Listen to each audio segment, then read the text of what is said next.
toenails and blistered heels, salt stains streaking down my face. Sun is beating, muscles scream, but I'm moving at my pace. Run the riot! Leave the world behind! Run the riot! You free your body and your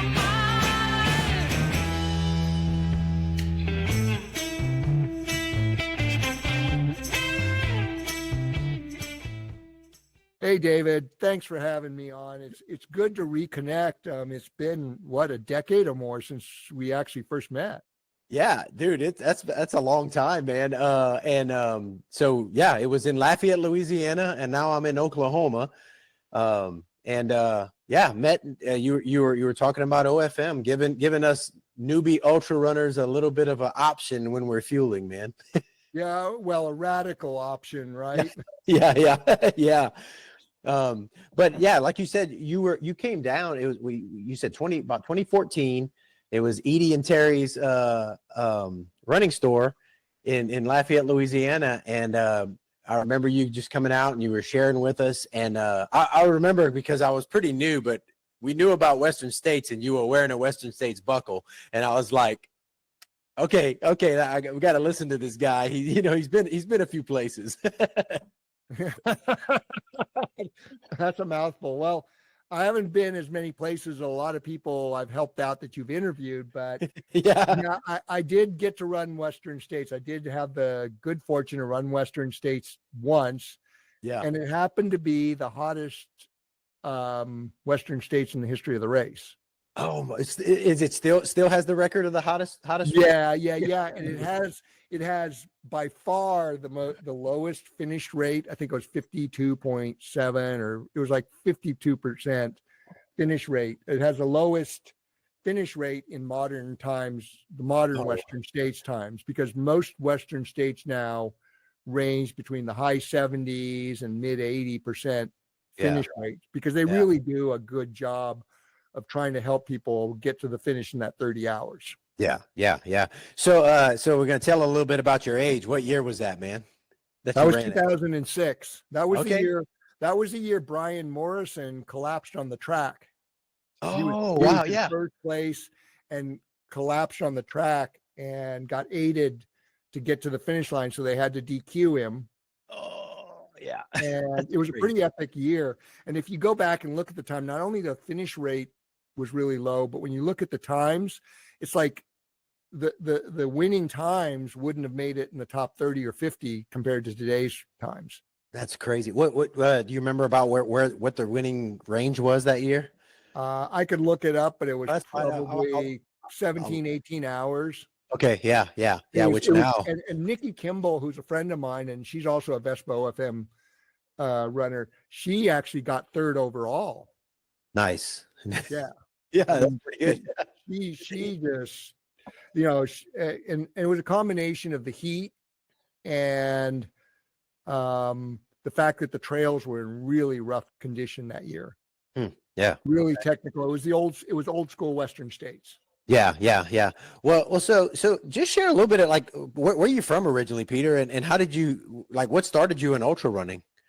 Oh, okay. So this whole journey started back before the year 2000, when I was about to turn 40 years old. Okay. That's how old I am. I'm old.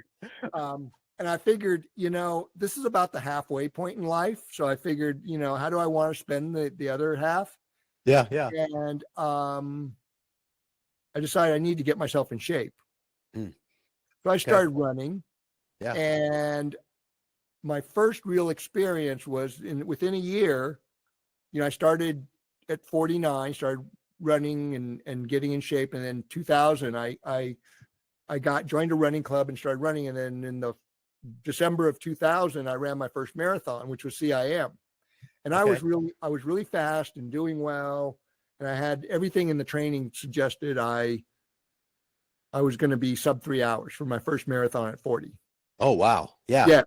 And so I did the marathon, but I carb loaded the night before because I did everything the way you're supposed to do it. Right. So I carb loaded and, got to the start and started, ran the race, and I was doing great at the half marathon point and doing great mile 15, 16, 17. And then about mile 18, I started to notice things weren't quite right, and they just went downhill from there, and just had this horrible bonk, where you have the tunnel vision, Yeah. and dashboard lights are blinking red, and system shut down.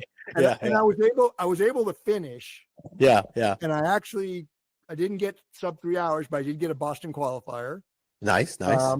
But it was an eye opener for me.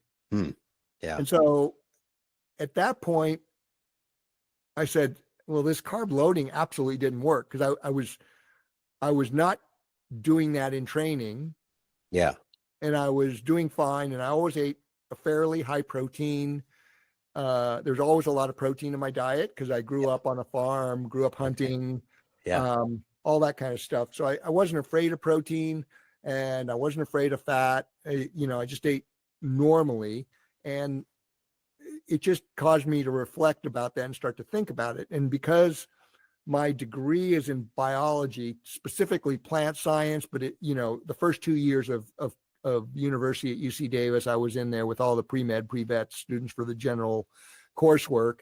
Yeah. And so I started thinking about this, put my biology hat on, start thinking about it. And I'm like, wait a second, this carb loading doesn't make any sense, because from an evolutionary biology standpoint, we evolved to burn fat. And I didn't know, I wasn't, other than what I read leading up to my first marathon and doing what the basic advice was, I didn't really go into the whole sports science that at the time told you can't burn fat. So I'm like, well, maybe because, we're meant to, so the hypothesis I had, unbeknownst to me, is okay, maybe we need to be doing better with our fat utilization, because that's the limitless energy supply we have on our body. Yeah. And I started to up my protein and fat and down and not exclude the carbs. And that's very important for people to know, because OFM and Vespa, you don't just completely ditch the carbs. I think a lot of people have that misconception. Yeah. So I didn't ditch the carbs, but I didn't have these massive amounts that would trigger a massive insulin spike. Right. Yeah. Okay. And I ran 3 marathons after that, and I wasn't training for them or doing anything specific, but I just was able to run through them at 3:30 or 3 hours of 3:30 without, missing a beat. Yeah. And not even having specific training for them. It was just easy. And that cemented it with me that okay, there's something to this fat adaptation route that I had just, really inchoately come up with just by thinking about it from an evolutionary perspective. Because if you think about it, primitive hunter-gatherer man, he didn't carb load the night before, have a bowl of oatmeal in the morning, grab a couple of gels, and spear, and go hunting and gathering, right? He had to get up. He probably didn't eat much the night before. He probably got up, fasted, and went out hunting. And literally, he had to perform as if his life depended on it, because it did. Yeah. Right? That makes sense. Yeah. Right? So that was my working premise. And it worked for me. But I didn't know that the science, the quote unquote science, said you couldn't do this.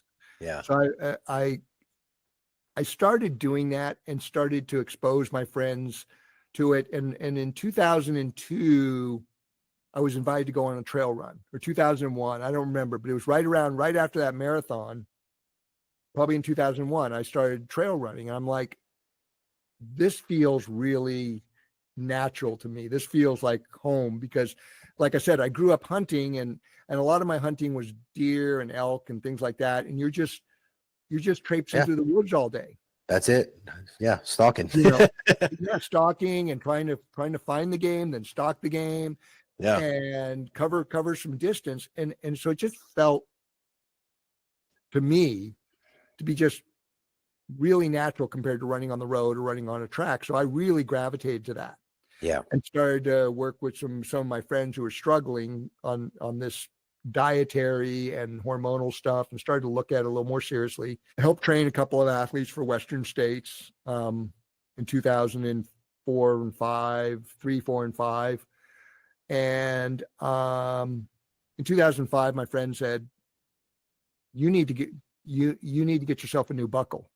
That was her words. She said, you need a new buckle, because I had a little Western horse buckle that I always wore because I got it when I was like 4 years old. And I'd always worn it. Yeah. And somebody said, you need to get a new buckle, Peter, which means you need to put in for Western States. Yeah. And so I put in 2005 and got pulled in the lottery. Nice. And yeah, I mean, I had a good run. I mean, I should, if I'd known that then what I know now, I probably would have had a better run, but I was one of the 45 lucky people to finish under 24 hours.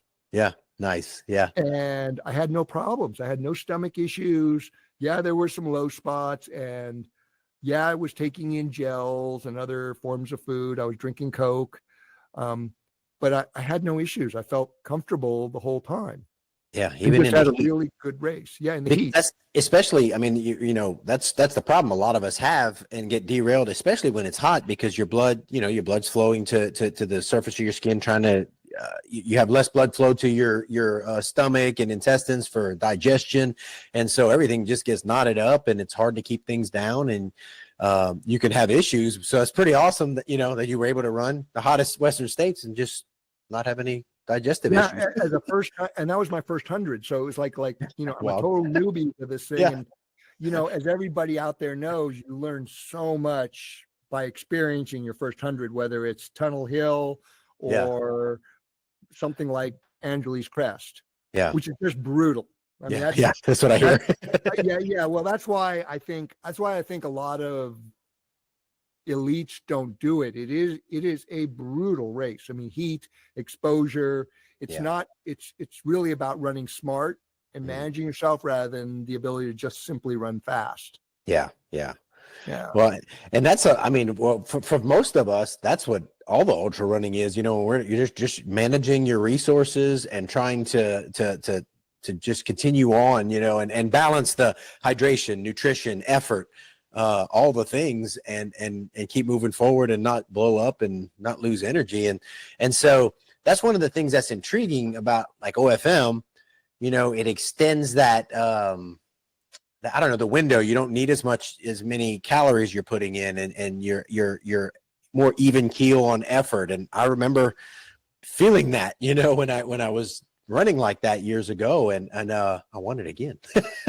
Yeah. Well, my epiphany really came when I made this my day job. So I ran Western States in 2006, and I ran it on Vespa. I only took like 5 pouches. Yeah. I didn't know. I was introduced to Vespa like a month before. Somebody threw me some pouches and says, hey, try this. My friend Mojo swears by it. And because it was talking about fat metabolism, and that was a system I was following, I was open to it. Yeah. And so I got some for Western States. I should have taken double the amount I took. Yeah. But I just didn't know.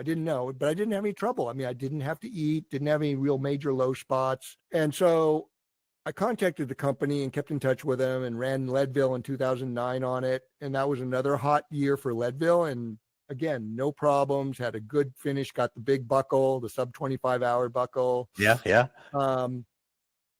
And just had a very good experience. So I started working with the company, and they were getting ready to really shut it down because they just couldn't get any traction, because the whole approach to Vespa, it wasn't backed by, quote unquote, backed by science. It was backed by actual results, but it just didn't resonate with people. And still it's been a tough sell all the way up to now, believe it or not.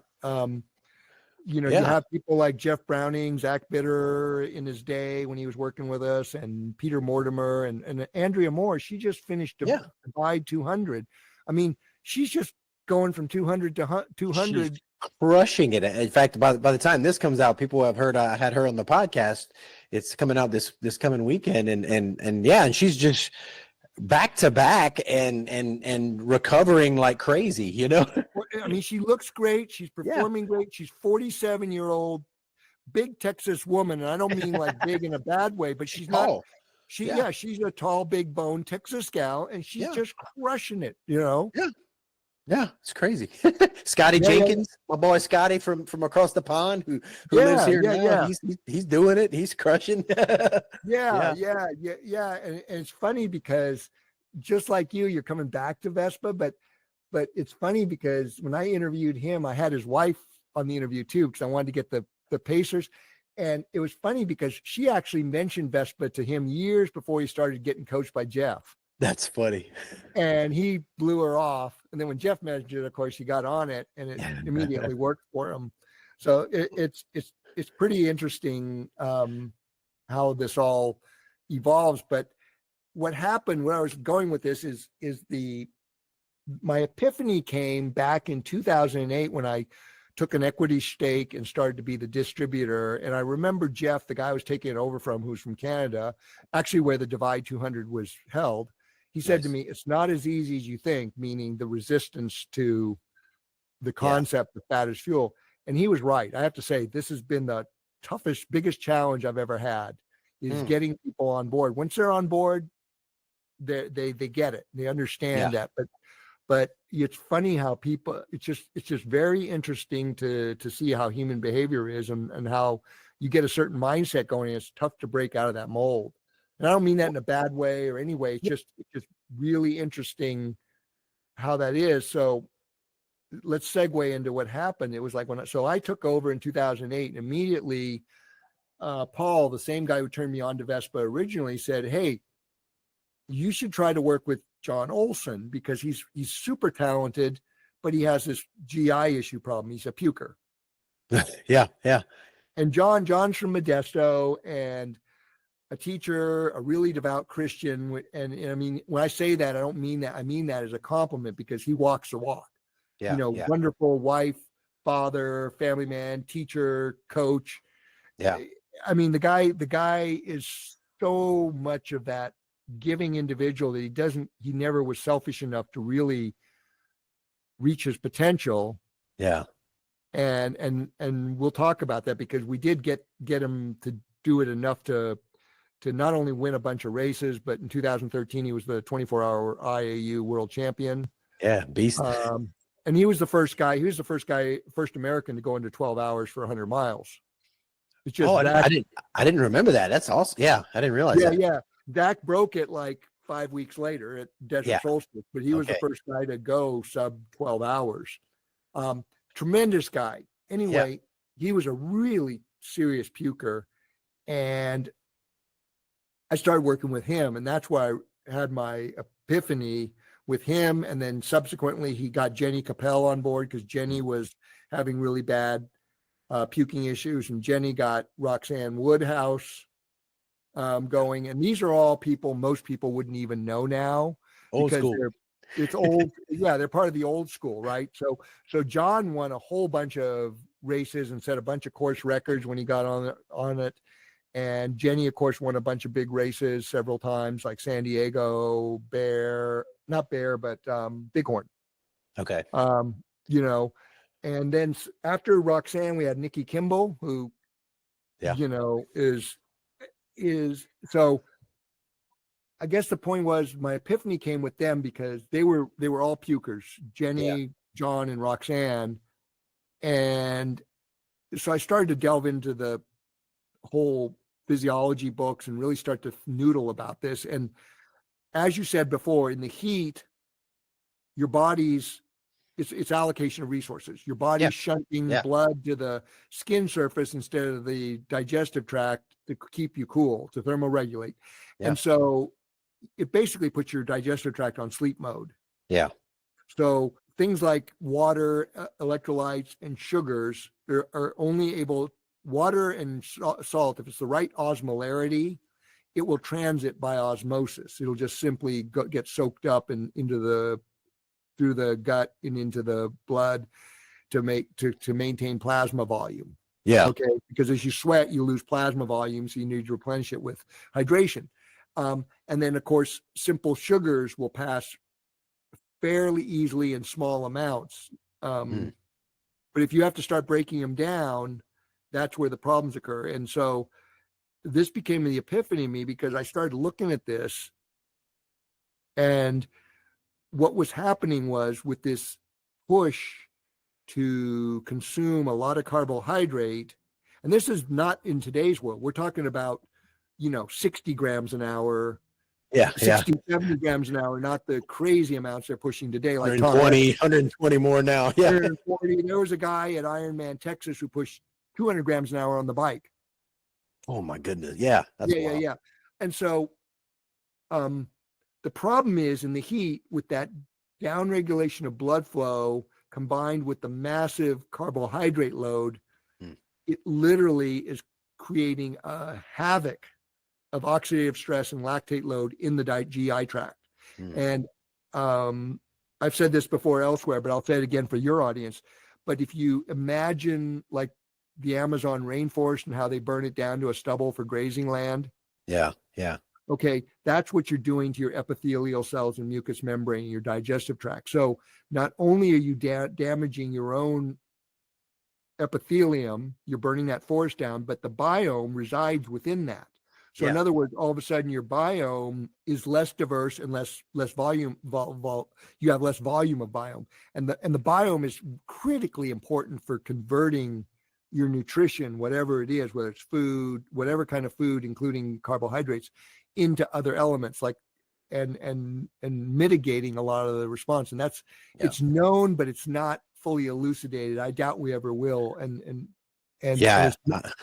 I've heard so much about, like, they're still trying to. You think by now we'd understand our gut, but no, no. And that's the thing. This is where humans need to get some more humility, because it's like I say, the more I learn, the less I know. It's just an endless set of rabbit holes. But all this talk about the biome, and that's what you hear. Oh, this and that, and everybody does tests and this and that. It's like you got to stop and think what they're not telling you. And the truth is, we only know about 2% of the biome.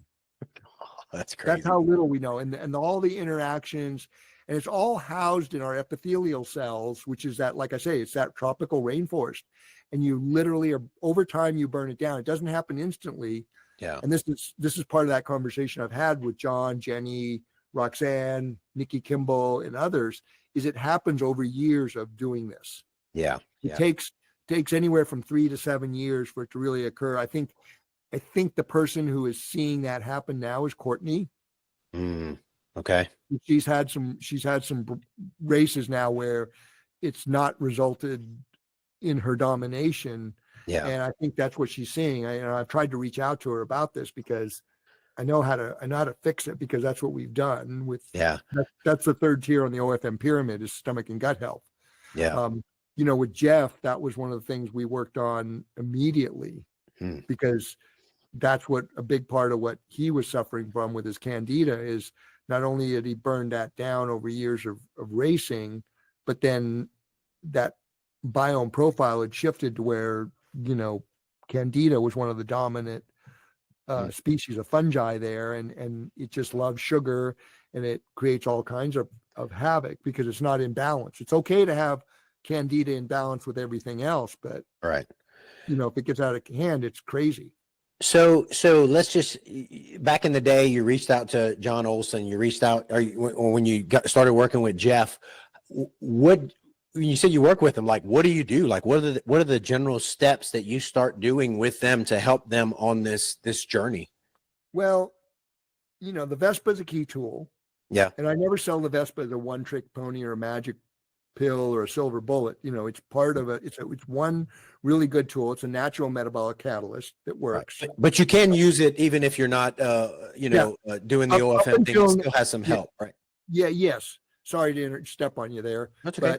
But Scott Jenkins, for example, he hasn't changed his nutrition much, but after talking to me, he's having Jeff incorporate more OFM style living.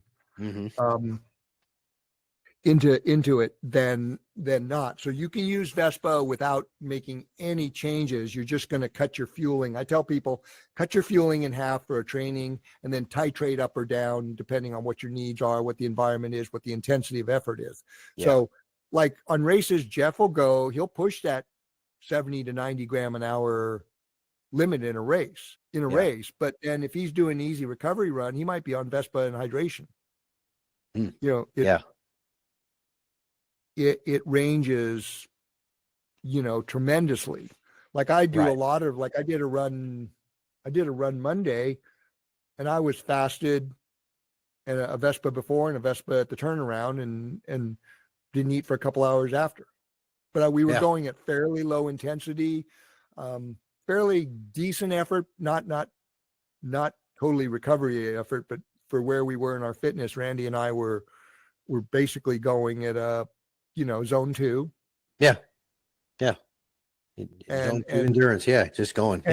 And completely fasted. And that's, and so, you know, like Jeff, we started working together in late 2015. He ran his first race on Vespa and OFM in 2016, which was Hurt, and he won it.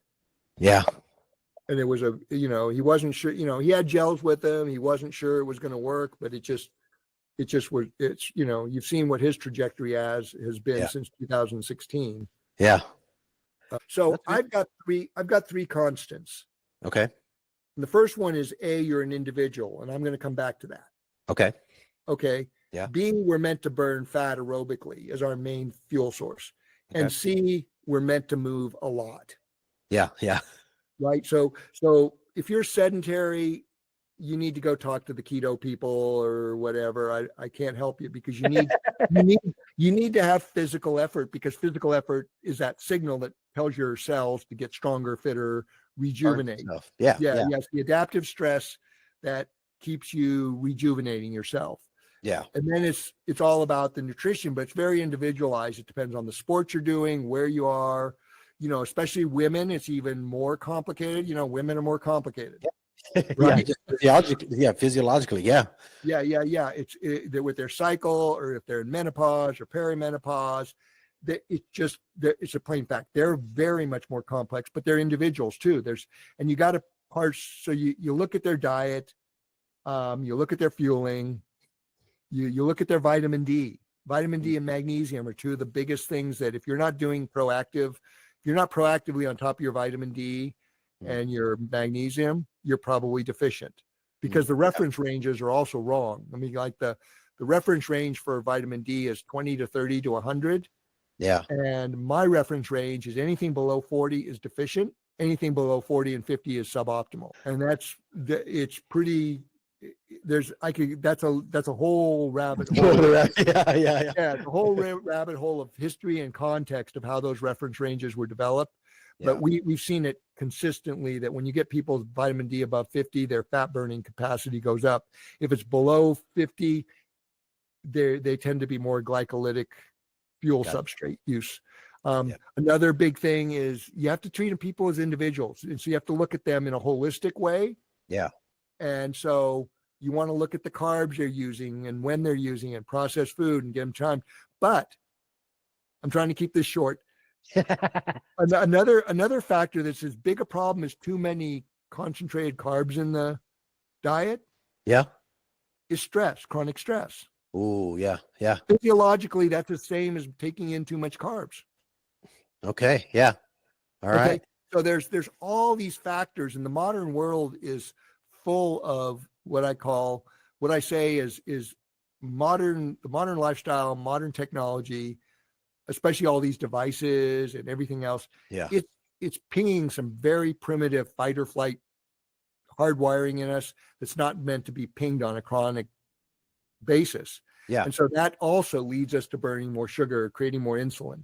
And so, and that's another thing. Insulin is you want to manage your insulin, and that's another rabbit hole. It's like you want to keep your insulin low.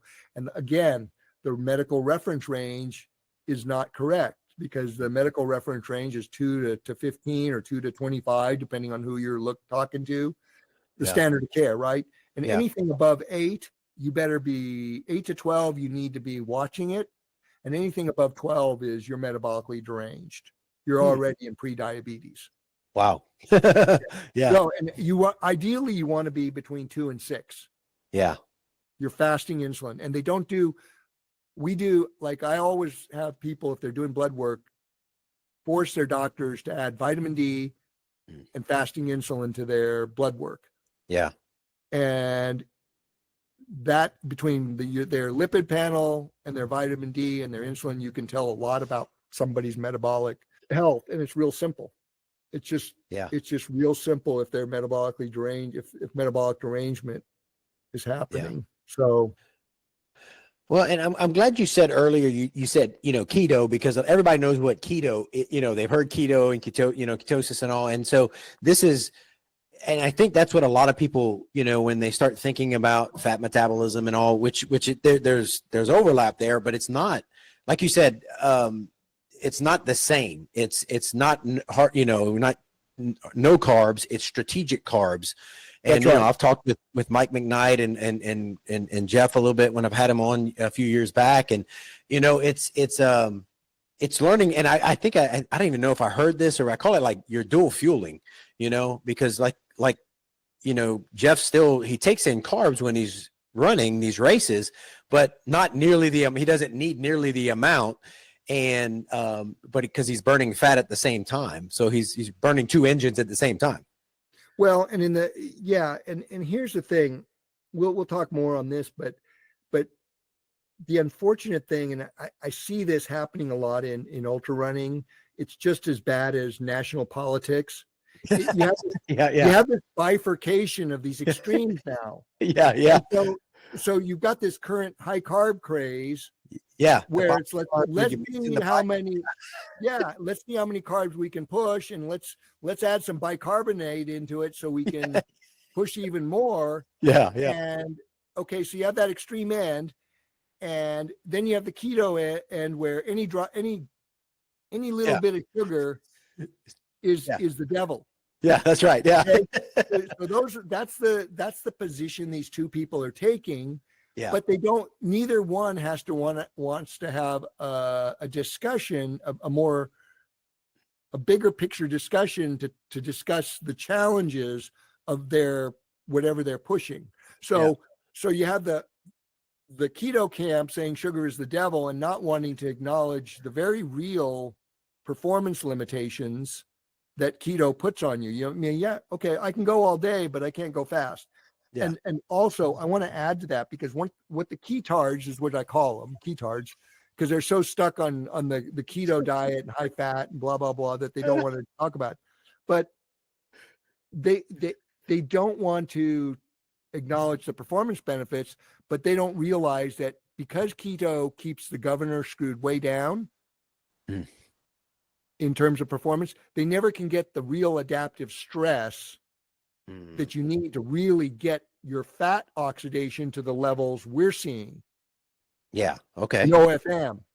Yeah. That's where the strategic carbs are, because like in the faster study, you can see it in the data, the low carb diet cohort, 10 of the 12 people were my people. I personally helped them, coached them, and they were using Vespa and OFM in the real world of training and racing. They were on keto for the data collection. And then 2 of the subjects were straight keto. And you can see those 2 subjects were markedly lower than the other guys. Yeah. Huh. Right. And then in 2022, we did a bunch of metabolic testing with Jeff and Peter and Nick Curry, Anthony Kunkel, Jesse Haynes. And we pulled numbers people have never seen before. Yeah. Peter and Jeff are capable of literally running all day at 1.5 grams or more, like between 1.5 grams and 1.75 grams per minute. They can run all day at that level. And when you do the numbers, you can see that they can fuel themselves with their own endogenous fat. Yeah. Wow. That's crazy. Right. Because they have always, the quote unquote science says you can't burn fat for high level performance. Right. Because up until the faster study, the body of science said the absolute ceiling was 1 gram a minute fat oxidation. And Okay. most athletes actually burned a 0.5 gram or less. Okay. Okay. And faster, they actually showed this, that, okay, not only can fat adapted athletes, they call them keto adapted, and that was a problem too, because Yeah. they rolled it out as a keto study when it really was an OFM study. Gotcha. So the fat adapted guys were able to burn well over 1 gram easily and peak out at like the top guy, John Rutherford, he peaked out at 1.78 grams per minute. That's And great. he said, I know there's more, because he wasn't on Vespa. And Yeah. so, but the high carb diet cohort, they were burning 0.65 peak of fat oxidation. So their numbers were on the high side of what the body of science said. Gotcha. Yeah. Right. It's the high carb world. Yeah. So if you're a high carb athlete and you're carb dependent, you need carbs, you need external carbs. But if you can go from, say, 0.5 gram a minute and do the math on that to 1.5 grams a minute, it totally changes the equation for what your external calorie need is to be able to perform. Yeah. And the other thing was the crossover point, where you cross over from burning fat to burning carbs, that shifted well up into that performance range for endurance sports of 75 to 80% of your VO2 max. So that's a published study. Yeah. Now I want to be fair. I'm cherry picking the data here. Okay. Because I want to show what the potential is. Jeff and Peter were able to burn 1.5 grams to 0.75 grams. Their VO2 max showed that at very much a 100-mile race pace, they literally could burn 1.5 grams to 1.75 grams all day long. Yeah. And they were able to sustain well over 2 grams a minute for 20 minutes. Oh, wow. Yeah. Yeah. And here's the deal. Now, like I said, I don't sell Vespa as a one-trick pony. Vespa is an element in their training. But one of the big levers that Jeff and Peter have is they live in Flagstaff. So they're living at 7,000 feet and they're training anywhere from Mount Eldon at past 11,000 feet to down to sea level. Yeah. So, that whole effect of Flagstaff, Mammoth Lakes, Boulder, where your altitude training is another tool. Yeah. Yeah. Right? It's huge. Yeah. And so it built that aerobic capacity to have the metabolic capacity, because to burn fat at that level, yet you need one of the key things that the carb guys talk about with why you can't use fat is because you need twice the oxygen per ATP produced in beta oxidation versus glycolysis. And so that big aerobic engine really makes a difference in terms of being able to oxidize fat at a high rate in conjunction with Vespa and other modalities. Gotcha. So for and I want to ask you about like Vespa in particular and how that came about. But before we go there, so for somebody like me, I have a race cut. It's about to come up in a few weeks, so I'm not doing any big changes right now. But one of my journey next year leads me. I got into the Bigfoot 200. I had some issues when I went before. Actually, part of it was mental, but part of it was I ran through the whole night without eating because my stomach was jacked up, and so I want to get back, into OFM and I have till next August to do that. And so for somebody like me, like, what does that journey, look like? I've done it before, but I know a lot more now, and my body's changed. I'm older, and so I don't know, like, what would you tell somebody like me who's getting back on the horse to do that? Like, how would you coach somebody like that? Right? Well, and you guys offer coaching, right? Don't you? Well, we don't offer coaching in the traditional sense. I don't want to be competing with guys like Jeff and Peter and I got you. Okay. and others in the space. We want to support them. So our focus is more on the metabolic side. Okay. And Peter and Jeff do that, but if they're stuck, though, they'll have me talk to a client or ask me a question. All these guys that are doing it that I've helped out, like Peter, Jeff, Mike McKnight was coached by Jeff, but Jeff, I coached Jeff initially. And the thing is part of my philosophy is to teach others, but also to give people their own agency. I think that's a big part of it is like, whether you're a coach or an athlete, once you get it about OFM, Yeah. and Vespa, it's not this highly structured plan. Right. It becomes a lifestyle.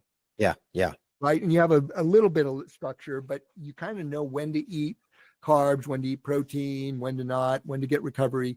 So it's not so didactic, but like all these guys know how to do it. But we coach on the metabolic side. So we take a big picture thing. We have people fill out a big intake questionnaire that basically covers every aspect of their life, because we're looking for not just those metabolic triggers from diet, exercise, but also lifestyle, psychology, psychological profile, emotional profiles, all the things that could trigger those fight or flight pathways that get you burning sugar, so you can get back to your, what I call your foundational physiology, which is the one that prefers to burn fat. Yeah. You Nice. know, and we structure the OFM program around you rather than try to shoehorn you into the plan, because that's the problem is people, it's much more profitable to make a commodity program that you shoehorn people in. Yeah. And you know, having a plan that works will work most of the time when people are on plans, but people are notorious for, once they're done with that plan or program, they fall off the wagon. Yeah. Yeah. So we want, you know, part of my goal is to get people to understand and incorporate this as a part of their life, not just as a bucket list thing. So we do a big picture overlook with the intake, and then we start looking, and the reason for that is we want to look for strategies that are doable in the context of your life, rather than having you completely upend your life into a way that's not sustainable for you. Like, I remember I coached a guy in Mexico, down in Puebla, Mexico, and the reason he came to me and he knew about me was he was using the Vespa because the nutritionist he was working with was a real high dollar LA nutritionist who had a big following, and you know, she was an influencer type of person. Yeah. And she raised her rates to where he was paying a fortune to have her coach him every month, and he couldn't afford it. Plus, she was having him import all this food. Yeah. You know, he was having a, you know, grass-fed bison and blah, blah, blah, blah, blah. And I'm like, no, dude, you live in Mexico. Yeah. You got food, dude. There's Mexican cuisine is a no-brainer. Yeah. I mean, if you know what to look for, it's not rice, beans, and tortillas. I'll give you that. But there's a lot of foods in the Mexican cuisine that fit into the OFM model way better than most American foods. Yeah. Yeah. That's so it's context. Yeah. Where you are. Yeah. Where you are. So we look for those doable strategies. Like one of the things I try to get people to eat a lot more of, you know, is to eat a lot more collagen rich foods and organ meat. But most people aren't going to do that. Yeah. Yeah. But if I can get people, I you know, the organ meat, I get it. So most of the time we put them on liver pills. Yeah. But the collagen rich foods, instead of collagen supplements, I'd rather have people eat collagen rich foods. And when you go, for example, when you look at traditional diets from whether it's Latin America or Europe or Asia, collagen rich foods are part of that traditional diet. You know, the diets that have been around for hundreds, if not thousands of years. Yeah. Yeah. And collagen is a big thing for me. Not just for your epithelial cells in your stomach line, but for your endothelial cells, for your cardiovasculature, for your ligaments, tendons, myofascial sheath, hair, skin, nails, blah, blah, blah, blah, blah. It's like collagen makes up over a third of the protein in your body, and relative to muscle tissue, it's really high turnover. Yeah. Yeah. And so even though our body can repurpose old collagen and make it out of other elements, because our digestive system is that of an omnivorous carnivore. Yeah. Not an omnivore, but we're actually digestive tract wise, we're a omnivorous carnivore. We don't have the capability that, say, a ruminant does to produce it from our biome. That's why I say is the biome does so much, and it's really critical to have the best biome you have. But that being said, our biome isn't nearly as robust as say, an omnivore or a ruminant. Yeah. Yeah. an herbivore, right?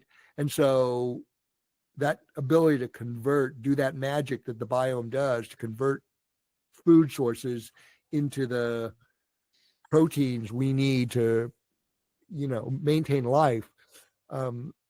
It likes to get what we evolved to have, which is, animal products. Now, Yeah. I want to qualify that as much as, when people say, just like with the keto thing, we get lumped in the keto thing. Carnivore. Yeah, we also, people get me wrong on the carnivore stuff. What I found working with high level vegetarian athletes and even some vegan athletes, some of them I've crossed back over. It's like when you get the proper balance of animal products in the diet, which means collagen-rich foods, a little organ meat, skin and connective tissue, eggs, some dairy if you tolerate well. If you get that balance right, the amount of animal products you really need to eat is really very small. We're supremely efficient when our metabolism is working right. Yeah. Yeah. So it's not like people, it's just like the whole keto movement. People lump us in the keto pilot thinking we're going to be eating a lot of fat and no carbs. Same thing with what I'm saying about animal foods. You need them, but you don't need much if you do it right. It's not like the carnivore thing where everybody's showing off how they're eating up 2 pounds of ribeye every night, blah, blah, blah. Yeah. Gotcha. Yeah. Well, so yeah, and I'm looking forward to being back on that journey and experiencing the freedom in running long again without having to worry about eating much and all. And I have, we talked, I've used Vespa before and had great experience with it. But for those listening, like, Vespa, how was it discovered? What's in it and how's it work? Okay. This is a really interesting story because Vespa really is it's an accidental discovery of science. Okay. I was kind of wondering how that happened because, it was like, it's no different than like penicillin or smallpox. Yeah. Those were accidental discoveries where people were paying attention and observed something happened. So this started in the late 70s and 80s when Japanese entomologists were studying the Asian giant wasp. Vespa mandarinia is the Latin term. The popular media term is called the murder hornets. Yeah. Okay. Yeah. So, and this wasp is as big as your thumb. Yeah. The body is, and what they were doing when they were studying, it's the apex predator of the insect world. It's one of the apex predators. I mean, it actually kills other apex predators. Yeah. So these Japanese entomologists were studying it, and they found that on a typical day during the life cycle of the adult wasp, it flew 60 to 100 kilometers a day. Wow. And in that hunting gathering process, it would kill other animals violently. Yeah. And then it would masticate it into a food ball that weighed a third of its body weight. And then it would carry that food ball back to the colony. So half of that 60 to 100 kilometers a day was carrying a third extra weight, right? Than its own body weight back to the colony to feed to the larva. And then the larva in exchange for the solid food, it secreted this larva that contained this peptide. And this peptide, it's a bioactive peptide. And what it did was it stimulated its liver to access all the fat in the thorax. Because in bees, ants, wasps, and termites, that big part in the back of those animals is a big fat storage receptacle. Oh. And they all use the same mechanism. And as you know, bees, ants, wasps, and termites are like super endurance, super strong animals in terms of what they're capable of doing. So it's a process called trophaxis. It's a symbiotic relationship between two life stages of insects. Yeah. And so it got this peptide, and peptides are a big deal now. They're a very trendy thing. So it got this bioactive peptide that allowed it to access the fat for high level performance. And these wasps aren't doing low level performance. They're doing high level performance. They're flying, they're killing stuff, they're masticating it. It's pretty violent. And if it doesn't get this peptide regularly, it bonks. I mean, it'll bonk and die. It's really, that's another thing. So what happened was they're like, wow, okay. And because this wasp was big enough to be able to hydrolyze the peptide and analyze it, they broke it down into its constituent amino acids. But then they started to think about it, and they theorized, okay, because animal cells are remarkably similar across species, perhaps this would exert the same influence. This peptide would have the same influence on other animals.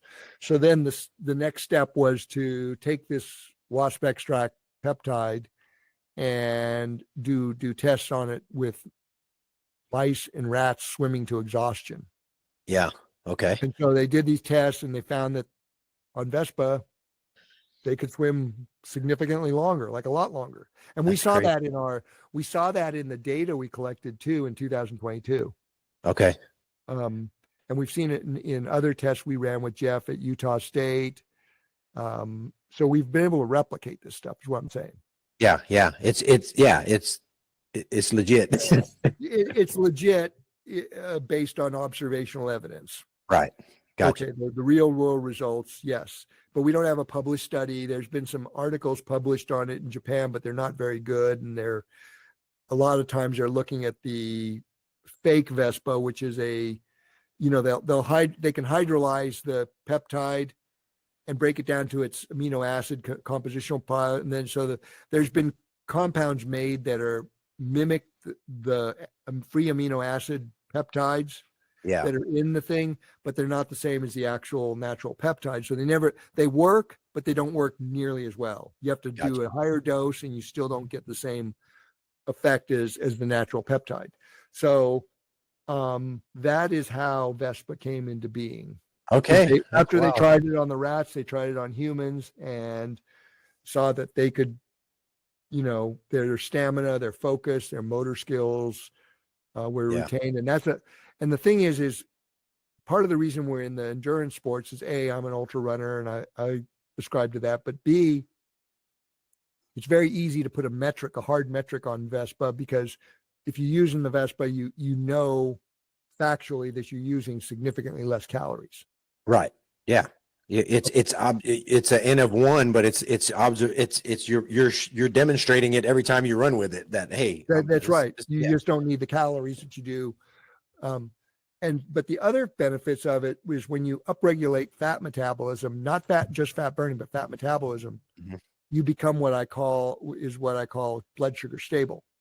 Yeah. And blood sugar is very tightly regulated. So being blood sugar stable helps you to stay focused, and he helps you retain your coordination and fine motor skills. Gotcha. Okay. And that's really, for endurance sports, you don't make as many stupid mistakes late in a race. Yeah.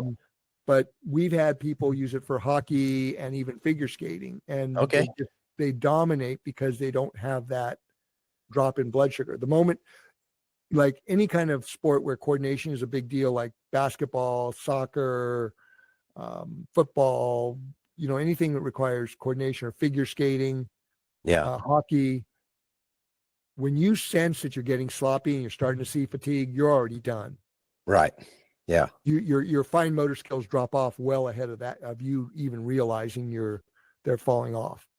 It's really important. So that's important, and I've had several people, whether they're cyclists or runners, tell me I just don't make stupid mistakes late in a race. Yeah. Well, I'm like I said, I've got this race coming up, and I won't be changing the way I'm eating that much because it's just a few weeks down the road, but I will be using Vespa again for it to get some of the, the benefits that I had before. And so I'm looking forward to those benefits, but then I'm looking forward to diving back in, afterwards, and just getting myself more efficient, and we're remarkably efficient. That's the thing. Our bodies were evolved, or were created to be supremely efficient. We overeat, and we're overdoing it in endurance too. And like I said, during race day, pour the coals on of the carbs, and I recommend carbs. Don't do fat in a race unless it's an ultra and it's the morning and bacon is your calling, right? But it's like, use the carbs, because they transit the gut far easier than fat or protein does. Yeah. You just use your fat that's on board. You already got it. Go. Right. You got an unlimited supply of fat, and part of that efficiency. Let me also reference this. You know, everybody knows we have unlimited fat stores but they forget that, oh, I can harness those. But what they don't realize, because of the narrative we've been given to sell us more external products and carb load and do all this stuff, is when you use your body the way we evolved or were created to use it, we have an ample supply of glycogen. Okay. Glycogen is a fight or flight and a bridge fuel.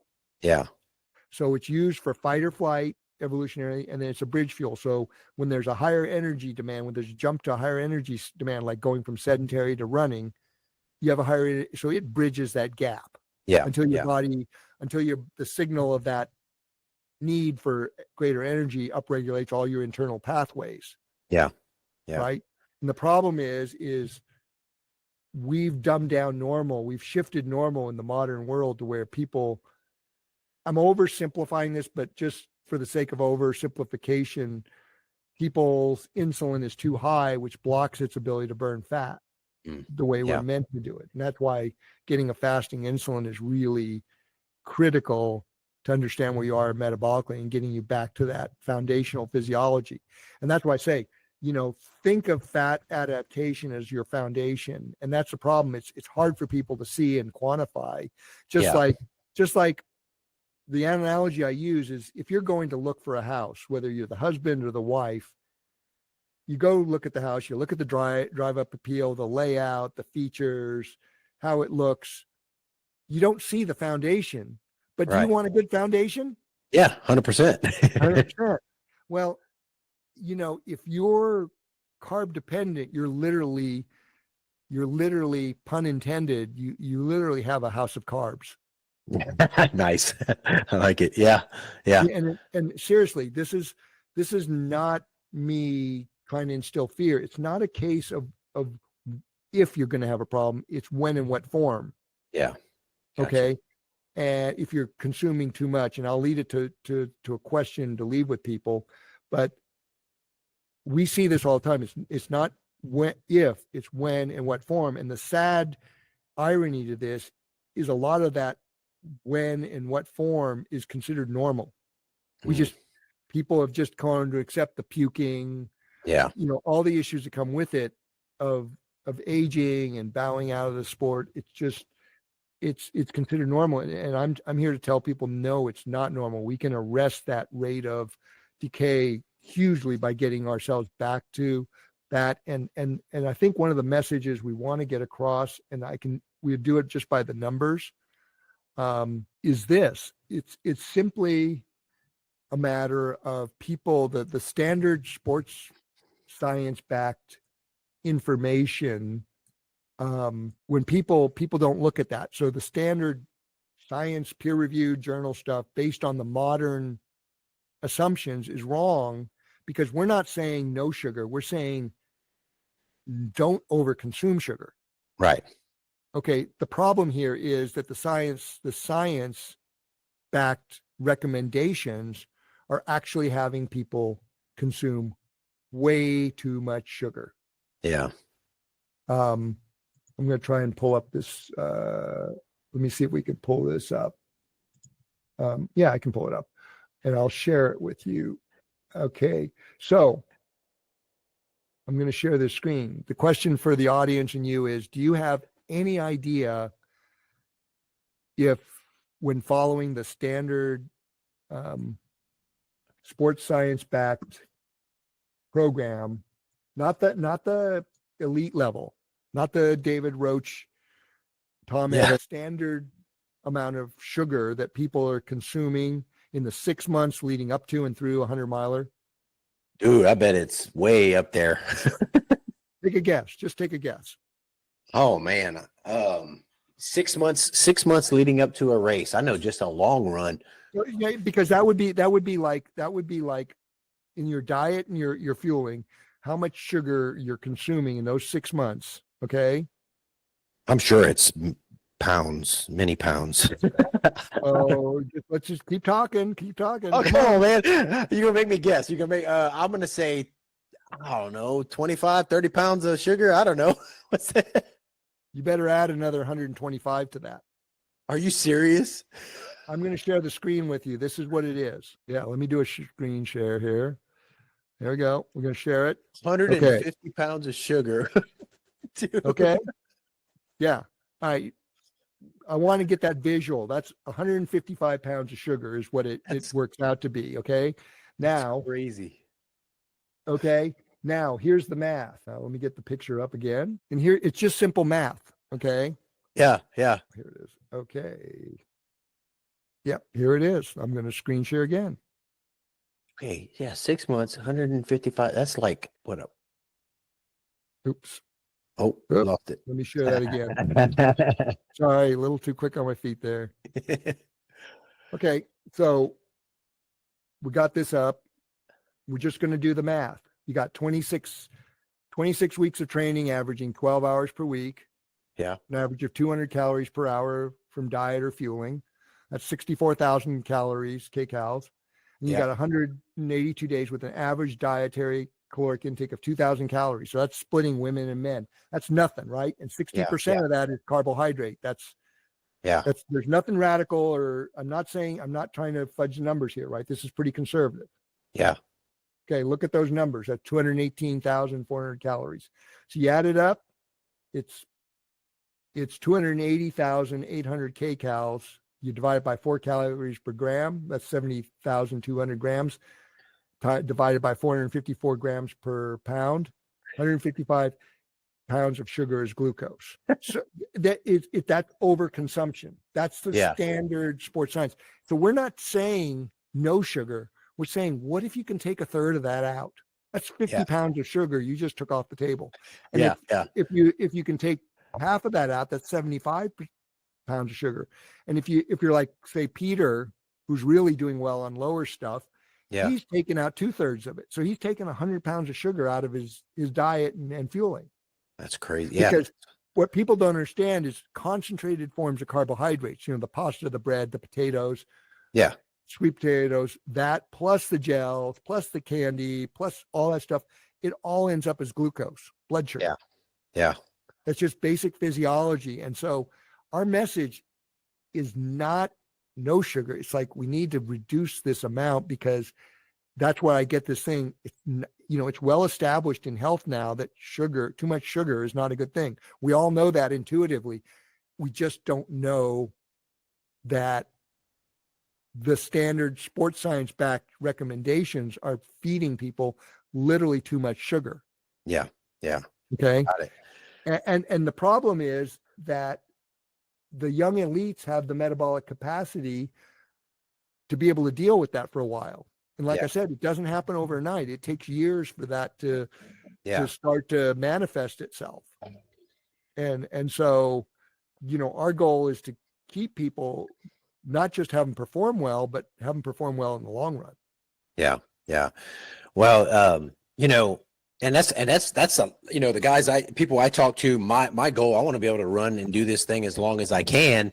And so, I think being metabolically healthy, and reducing the different stressors on my body. And if I can do some of that with OFM while I'm going stress my body running hundreds of miles, but but it just longevity in the sport, longevity in life, and so I don't know, it sounds like a good plan. Well, and it's one of those things where when you look at Jeff, when you look at Andrea, when you look at Peter, you look at Zach Bitter, he's now doing high carb as an experiment, but he was I started working with him in 2010 or 11. Yeah. And you look at all these people, they're the ones having longevity. And Jeff is sort of like the ideal example, and so is Andrea. They're just bomb proof, and so is Peter. Yeah. I mean, but Jeff's ideal because that's his day job. He's coaching. Yeah. He's running professionally. So he has the bandwidth to keep himself really in shape. He's the gold standard. Yeah. But it's for everybody else, it's finding the balance, right? And that's a hard thing to do if you're training for ultra endurance. You got a family, significant other, day job, career, blah, blah, blah. And it's trying to find that balance and incorporate it into the context of your life, which is which is a huge part of that. Like we try to find ways of kids of athletes working out. Like I just had Kate Huber smash her personal best in Australia at 100K distance. And she's a full-time engineer. Yeah. She's got 2 little kids, Yeah. husband, dogs, All those things. all those things. Right. And so just like with diet, we start to look at, okay, how are we going to get the training in, the movement in? And so it's like, you might go out and do your 2 or 3 hour run and then come home and take the kids out and run with them. Yeah. Yeah. Right. You're actually, you're integrating family activity with your training.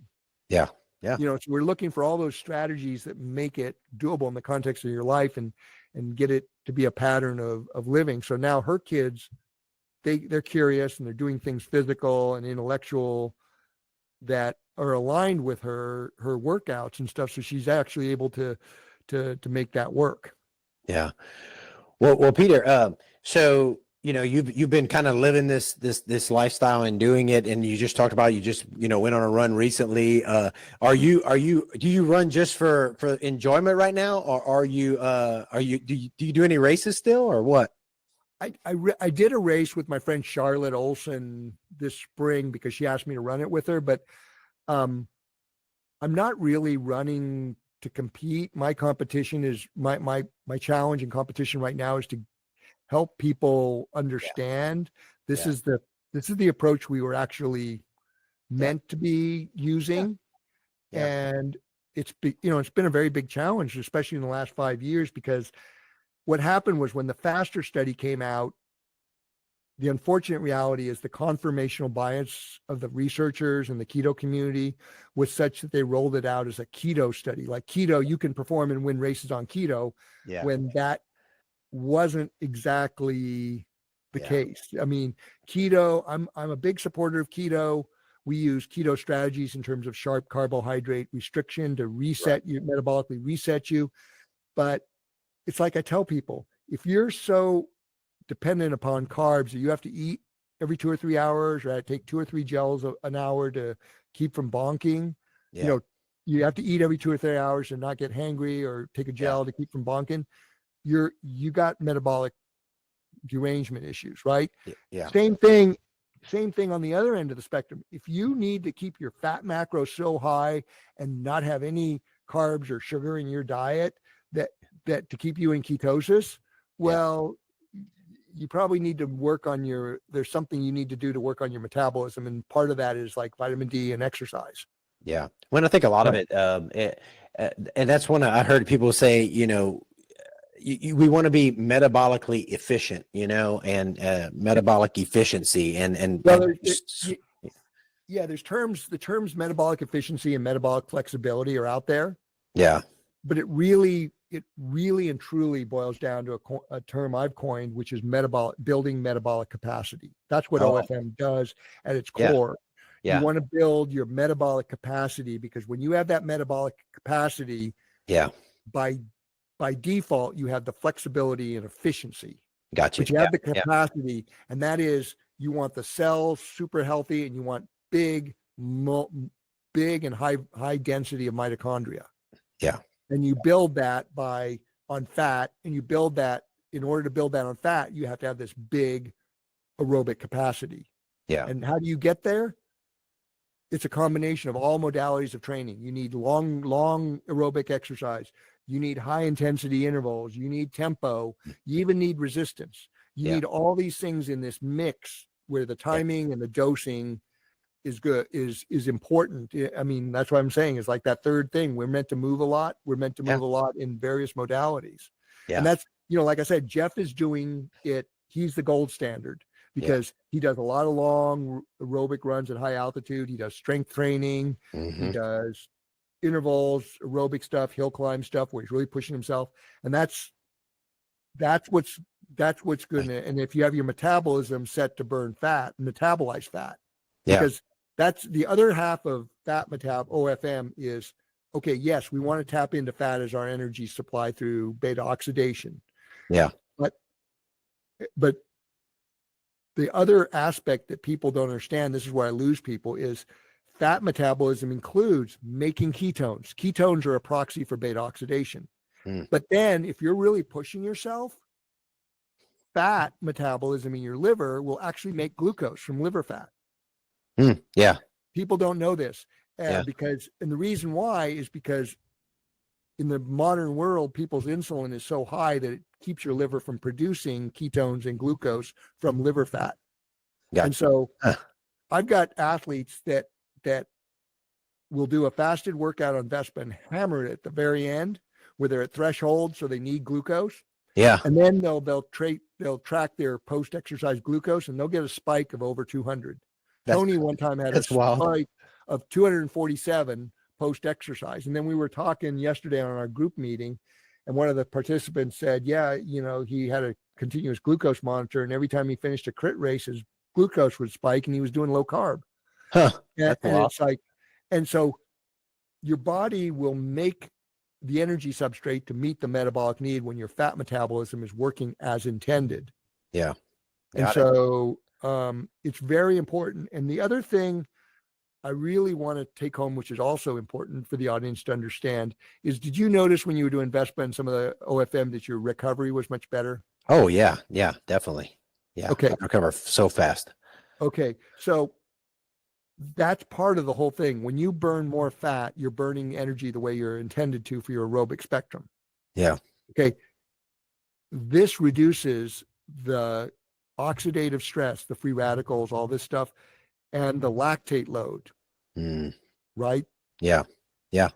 Okay. So the paradigm shift in thinking here is that thing you experience as quote unquote faster recovery. Yeah. It's really that you've prevented the damage, cellular and mitochondrial damage you need to recover from. Yeah. Yeah. Okay. Now there's another side to that too. So you prevent the damage, but now that because you prevented the damage, your body can now focus more on adaptation, supercompensation, hormesis to get stronger, fitter, faster than just simply trying to recover. Trying to survive. Yeah. Yeah. And we see that constantly, that when people are really got it dialed in, like Andrea right now, she's just going from 200 to 200 and just, yeah. Yeah. She's getting that adaptation. She's keeping her carbs low and eating a lot of meat, and, it's just working for her. Yeah. Well, Peter, for those that are listening and there's people have heard, they've seen Mike, they've seen all of the Jeff out there killing it and stuff. So if people are interested in kind of trying OFM, trying Vespa, how do they get in touch with you? How do they find okay, so the website is the websites are my sites are vespapower.com okay, and ofm.io. okay, optimizefatmetabolism.io, which is iOptimize. got it. Okay. That's where they can find me, but I do want to give a shout out to people like you, Jeff, Mike, Peter. They all do coaching, and they're all competent in it. And so there's plenty of people out there who can guide the audience down this road. So yeah, I mean, it's and one of the things about Vespa, I think it's important for people to know, is it's a metabolic catalyst that works with your body's native physiology. Yeah. So this will sound like a total marketing gimmick, but it's not. But what we tell people is what you're going to notice is what you don't notice. Right. Which means you're not going to have the ups and downs in energy level. You're not going to have the mental fog. You're not going to have the level of soreness. So people just think they had a good day and they were naturally strong. So they don't have that rush of energy when you take something with stimulants in it, or when you take a gel when your blood sugar's low. Yeah. You just feel naturally strong and good and on point. And then of course the recovery is off the charts. I talked to a gal recently here who got a friend on Vespa, and she asked the friend after a weekend after they had a big long ride, they're training for Ironman California, and well, how'd you like? She said, I didn't notice anything, and yeah, it was just normal riding. And she said, well, what did you do after? And it was like, no, I went over to my son's house and helped paint his house all day. Yeah. And then all of a sudden she said, yeah, you help your son paint his house all day. And she said, would that have happened before? And she thought about it. She said, no way. Yeah. You know? Yeah. That's awesome. Yeah. Well, I want to encourage people to check it out, to try it out. And Peter, hopefully, hopefully some people will reach out and try Vespa and try OFM to recovering quicker. Yeah, we're here to help people, just like you are, and get the word out. And so I think my closing message is, like I said, when you look at that chart and see how much sugar the actual standard advice is saying, it's just too much sugar. And we all know too much sugar is not a good thing. And it's like, there's ways to reduce that sugar load, and Vespa is a tool, and OFM, the Vespa developed and supported program, can take it to that next level that, people like Jeff and Andrea, Peter, Mike are seeing. So, yeah. All right. Yeah. Well, I'm looking forward to getting back on my journey, brother. All right.